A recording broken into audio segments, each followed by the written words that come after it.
তোরা মারিস নে, আমার ছেলে যদি অপরাধ করে থাকে আমি স্বইচ্ছা তোদের হাতে তুলে দেবো।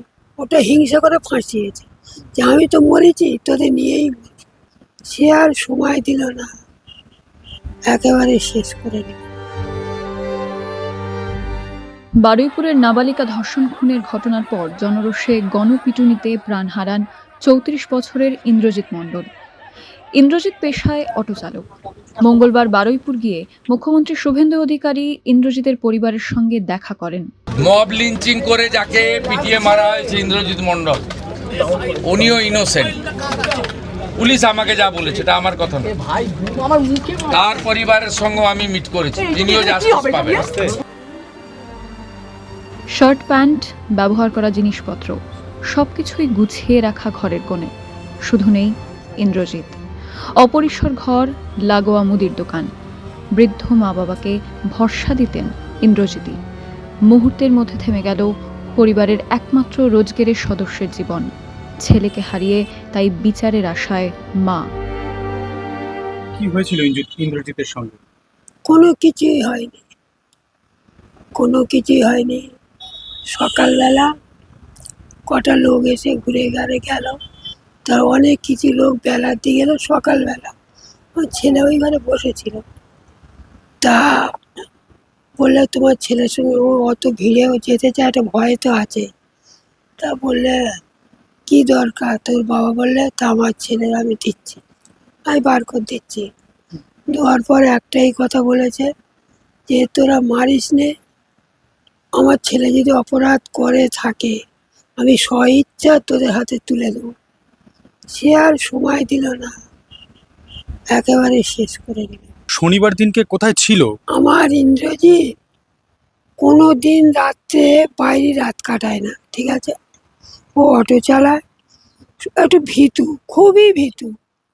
তা শনিবার দিন ওর অটো আছে, তো অটো একটা কেস খেয়েছে, সাধারণ কেস খেয়েছে। কারণ আমার ছেলে বারুইপুরে 95 গাড়ি, তো বারুইপুরে ঢুকতে দেয় না, আগে ঢুকতো যেত।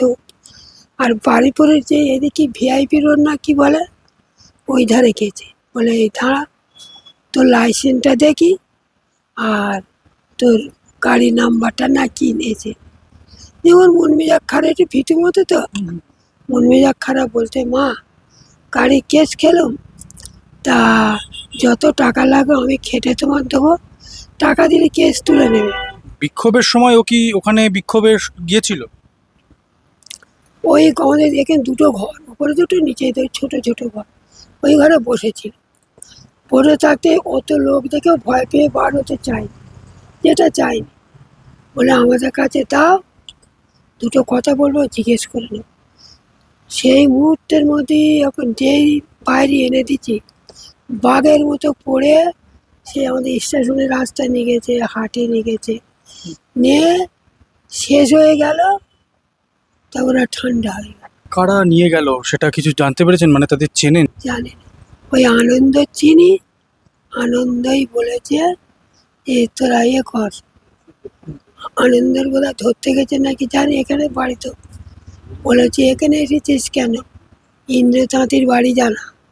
তখন ওইটা আর কারো তো পাইনি, যারা আসল দোষী তো পাইনি, যে ওই কথা বলেছে বাঘের মতো পড়ে মেরে আসবে শেষ করে, এই অবধি আর কি জানি। জনরোষ বিক্ষোভে একজন নির্দোষ মানুষের প্রাণ কেড়ে নেওয়া, যেটার মুখ্যমন্ত্রীও বিরোধিতা করেছেন। আমি এসে কিছু বুঝি না বাবা, ওইটুকুই জানি ওর বাবা বলেছে বেরো না, আমার ছেলে যদি দোষ থাকে আমি নিজে হাতে তোমার তুলে দেবো। তারপরে ওরা শোনেন না, ওরা কারোর পায়নি তো। ওই আনন্দের বাড়ি থেকে বলেছে যে ওদের বাড়ি যা, ওই সেই রাগটা আমাদের উপর দিয়ে। আনন্দর সঙ্গে কি আপনার ছেলের পরিচয় ছিল আগে থেকে? পরিচয় না, কিছু নয়। আনন্দ আমার ছেলের গাড়ি উঠে, যেমন সামনে হাট, হাটে যেত, বাজার হাট করে আনতো, এমনি। ওটা হিংসা করে ফাঁসিয়েছে যে আমি তো মরেছি, তোদের নিয়েই মরবো, এইটাই, অন্য কিছু না। এবার ও কিরম ধরনের, কি শয়তান কি কি আমরা জানি না। আমাদের কোনো দোষ নেই, আমার ছেলের কোনো দোষ নেই। বারবার বলেছি এ ভীতু ছেলে, এ সাহস বলতে কিছু নেই। রবিবার হয়েছে, সোমবার সঙ্গে সঙ্গে গেলে হতো, অনেকে ভয়তে পেয়ে যায়নি। ওই আমরা বৌমা ছেলে বাপের বাড়িতে এসব গিয়ে আমার ছেলে সৎ কাজ করে